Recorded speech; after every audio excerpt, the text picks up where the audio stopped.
আসসালামু আলাইকুম ওয়া রাহমাতুল্লাহ। প্রিয় দর্শক, অনেক সময় দেখা যায় মুয়াজ্জিনের সুমধুর কণ্ঠসুরে ভেসে আসে আল্লাহু আকবার, আল্লাহু আকবার। আকাশের দিকে মুখ করে কুকুরগুলো তখন ঘেউ ঘেউ করে ডেকে ওঠে। অনেকের মনে প্রশ্ন জাগতে পারে, কুকুরগুলো আজান শোনা মাত্রই এত উচ্চ স্বরে কেন ডাকে? এছাড়াও অনেকের মনে প্রশ্ন জাগতে পারে, রাতে কুকুরগুলো কেন ডাকে? কেননা আমরা অনেক সময় দেখি যে মধ্যরাতে বা রাতের যে কোনো সময় হঠাৎ দেখা যায় কুকুরগুলো আকাশের দিকে এমনভাবে তাকিয়ে আছে যেন কোনো কিছু দেখছে। সেদিকে তাকিয়ে কুকুরগুলো কান্নার মতো শব্দ করছে। চলুন, এর কারণগুলো আমরা হাদিসের আলোকে জেনে নিই। বিষয়টি সম্পর্কে জানলে সত্যি আপনি অবাক হবেন যে রাতে কুকুর কেন কাঁদে বা কেন ডাকে। রাতের বেলা কুকুর ঘেউ ঘেউ করে, এ বিষয়ে হাদিসে এসেছে। জাবির ইবনে আবদুল্লাহ রাদিয়াল্লাহু তাআলা আনহু থেকে বর্ণিত, নবী করিম সাল্লাল্লাহু আলাইহি ওয়াসাল্লাম বলেন, রাতের বেলা তোমরা যখন কুকুরের ঘেউ ঘেউ শব্দ এবং গাধার ডাক শুনতে পাও তখন আল্লাহর কাছে আশ্রয় প্রার্থনা করো, কারণ এরা এমন কিছু দেখতে পায় যা তোমরা দেখতে পাও না।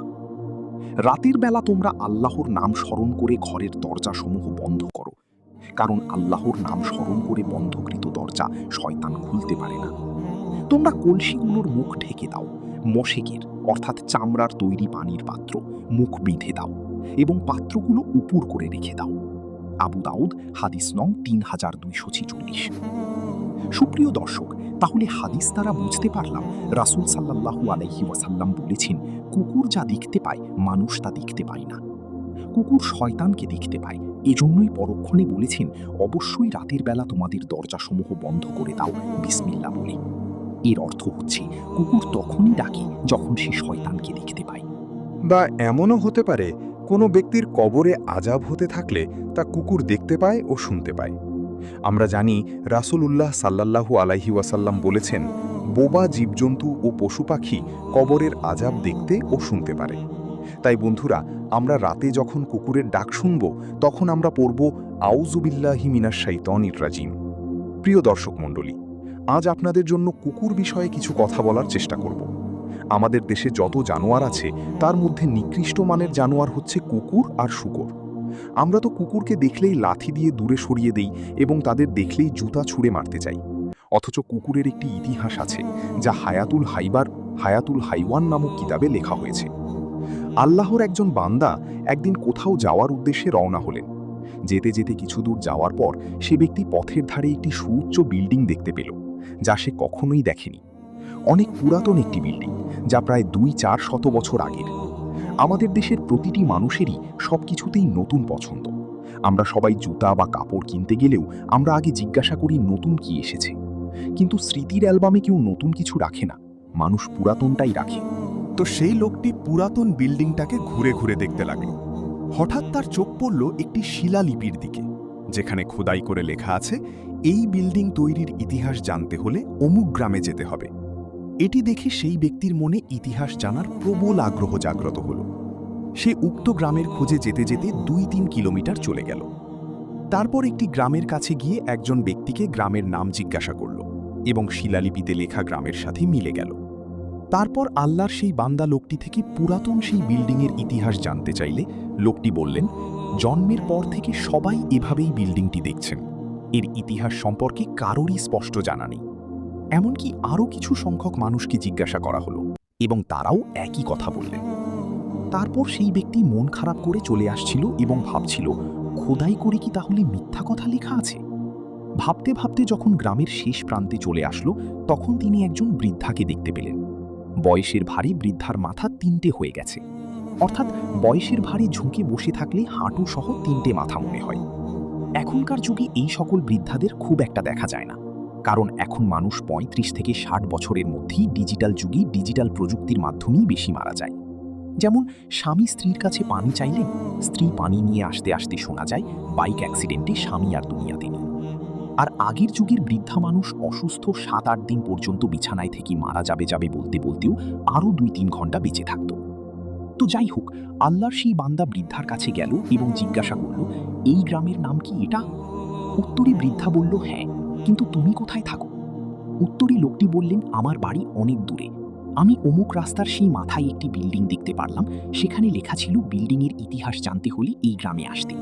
কিন্তু প্রায় 40 জনকে জিজ্ঞাসা করলাম, কেউ জানে না। বৃদ্ধা লোক মুচকি হাসি দিয়ে বললেন, তুমি কাদের জিজ্ঞাসা করেছ? আমার বয়স 200 বছর পার হয়ে গেছে। কুকুরের বাঁধন যখন খুলে দেওয়া হলো, তৎক্ষণাৎ কুকুর খাবারে মুখ দিয়ে খাবার খেয়ে ফেলল। এটি দেখে মালিকের ক্রোধ আরও অধিক পরিমাণে বেড়ে গেল। মালিক দাঁড়িয়ে ক্রোধে ফসফস করতে লাগলো, যেন কুকুরকে মেরেই ফেলবে। কিন্তু সে দেখতে পেল 2 মিনিটের মধ্যে কুকুরটি আছাড় খেতে খেতে দুর্বল হয়ে গেল এবং মুখ দিয়ে ফেনা পড়তে লাগলো। এক পর্যায়ে জমিনে পড়ে গিয়ে হাত পা নাড়াতে নাড়াতে মারা গেল। মালিকের মস্তিষ্ক তখন খুলে গেল, ব্যাপার কি? কুকুর খাবারে মুখ দেওয়ার পর এভাবে মারা গেল কেন? এর মধ্যেই সেই বোবা মেয়েটির দিকে মনোসংযোগ হলে জমিদার জিজ্ঞাসা করলেন, কি হয়েছে, খুলে বল। তখন কাজের বোবা মেয়েটি চোখের পানি ছেড়ে দিয়ে অঙ্গভঙ্গিমায় বুঝালো, ঘরের মধ্যে কেউ ছিল না, আমি আর কুকুর ছিলাম। আপনার বাবুর্চি খাবার তৈরি করে মুখ না ঢেকেই রেখে চলে গেল। আমরা নিজের চোখে দেখতে পেলাম উড়ন্ত একটি কালো বিষধর সাপ এসে আপনার খাবারে মুখ দিল। আমি চিন্তা করলাম, আমি যদি এখান থেকে চলে যাই এবং এমতাবস্থায় আপনি এসে যদি খাবারে মুখ দেন, তাহলে আপনি বাঁচবেন না। এজন্য সব কাজ ফেলে রেখে আপনাকে সাবধান করার জন্য এখানে বসে রইলাম। আমি অনেকভাবে আপনাকে বুঝাতে চেয়েছিলাম, আপনি বুঝতে পারেননি। এক পর্যায়ে যখন আপনি সেই বিষযুক্ত খাবারে হাত দিলেন, তখন আপনার সেই কুকুরটি নিজেকে নিয়ন্ত্রণ করতে পারছিল না। কুকুরটি বিভিন্নভাবে বোঝাতে চেয়েছে, মালিক ওখানে হাত দিয়েন না। তারপরও যখন আপনি খাওয়ার জন্য অগ্রসর হলেন, তখন কুকুরটি নিজের মাথা ছেড়ে যায়। এই অবস্থায় নিজের সাথে যুদ্ধ করে পায়ে ঠেলে কিছুটা খাবার ফেলে দিল। তারপরও কুকুরটি চিন্তা করল, এখনও পাত্রের মধ্যে খাবার আছে, আমি যদি তা খেয়ে ফেলি তাহলে মালিককে বাঁচানো যাবে না। কুকুরটি আপনাকে অনেক বোঝাতে চেয়েছিল, কিন্তু আপনি বুঝলেন না। তাই কুকুরটি নিজের জীবন দিয়ে বুঝিয়ে দিল, কিন্তু আপনার কোনো ক্ষতি সে হতে দিল না। তাই প্রিয় দর্শক, আপনাদের কাছে জিজ্ঞাসা করতে চাই, কুকুর নিজের মালিককে বাঁচানোর জন্য নিজের জীবন বিসর্জন দেয়, অথচ মালিক কুকুরের জন্য খাবারের কোনো মেনু দেয় নাই, থাকার জন্য একটি সুন্দর কোনো ঘর তৈরি করে নাই। বরং কুকুর নিজে জাগ্রত থেকে সারা রাত তার মালিককে পাহারা দিল। এবং যে মালিক কুকুরকে 2 দিন 3 দিন পর খাবার দিল, সে কুকুর যদি এমন মালিকের জন্য জীবন দেয়, তাহলে মুসলমান ভাইরা, আমাদের মালিক তো আমাদের জন্য খাবারের মেনু দিয়েছেন, আমাদের মালিক তো থাকার জন্য উন্নত ব্যবস্থা করেছেন। শুধু তাই নয়, কুকুর নিজে রাত জেগে নিজের মালিকের পাহারাদারি করেছে, আর আমাদের মালিক নিজে রাত জেগে আমাদের জন্য পাহারাদারি করেন। আমাদের মালিক বলেন, লা তাখুযুহু সিনাতুন ওয়ালা নাউম, তাকে তন্দ্রা ও নিদ্রা স্পর্শ করতে পারে না। ও আমার বান্দা বান্দি, তোমরা রাতের বেলায় ঘুমিয়ে যাও, আমি কিন্তু একটা মুহূর্তের জন্য ঘুমাই না। আমি যদি ঘুমিয়ে যাই, এই মুহূর্তে আমার কোনো বান্দাবান্দি যদি মুসিবতের মধ্যে পড়ে এবং সে যদি আমাকে ডাক দেয়, তখন কে তাকে মুসিবত থেকে উদ্ধার করবে? আল্লাহ সর্বময় ক্ষমতার অধিকারী, প্রতিনিয়ত তোমাদের সাহায্য করি। আমি রহমান, রাহিম। আমি সেই সৃষ্টিকর্তা যিনি নাপাক পানি থেকে তোমাদের সৃষ্টি করেছি। আমি সেই সৃষ্টিকর্তা, আমি সেখান থেকে তোমাদের সৃষ্টি করেছি যেখানে তোমাদের কোনো অস্তিত্ব ছিল না। আমি আমার চোখের ভিতরে কখনো তন্দ্রাভাবও আসতে দেই না। যে রব্বুল আলামিন আমাদের সহযোগিতার জন্য সারা রাত জেগে রইলেন, এমন মহিমা রব থেকে আমাদেরকে কে দূরে সরিয়ে দিল? শেষ পর্যন্ত যখন বোবা মেয়েটি থেকে জমিদার সব কথা জানলেন, জমিদার তখন চোখের পানি ছেড়ে অনেক সময় ধরে ক্রন্দন করলেন।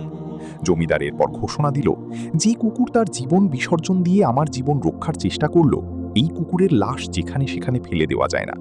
যত কোটি টাকা লাগে তার স্মৃতিচারণের জন্য রাস্তার ধারে একটি বিল্ডিং বানিয়ে দাও। এই বিল্ডিংয়ের ভিতরে কুকুরকে দাফন করা হবে, যাতে করে 100 বছর পর্যন্ত প্রভুভক্ত কুকুরের স্মৃতি দুনিয়ায় টিকে থাকে। প্রিয় দর্শক, কুকুরের মালিক তো কুকুরের জন্য বিল্ডিং বানিয়েছেন, আমাদের মালিককে বাঁচানোর জন্য আমাদের জীবন দিতে হবে না। মালিকের দিন দুনিয়াতে টিকে রাখার জন্য প্রয়োজন হলে জীবন দিতে হবে। আল্লাহ রব্বুল আলামিন আজকের এই পূর্ণ ঘটনাটি শুনে প্রত্যেকটি ভাই এবং বোনকে উপলব্ধি করে এ থেকে শিক্ষা গ্রহণ করে জীবনের শেষ মুহূর্তটি পর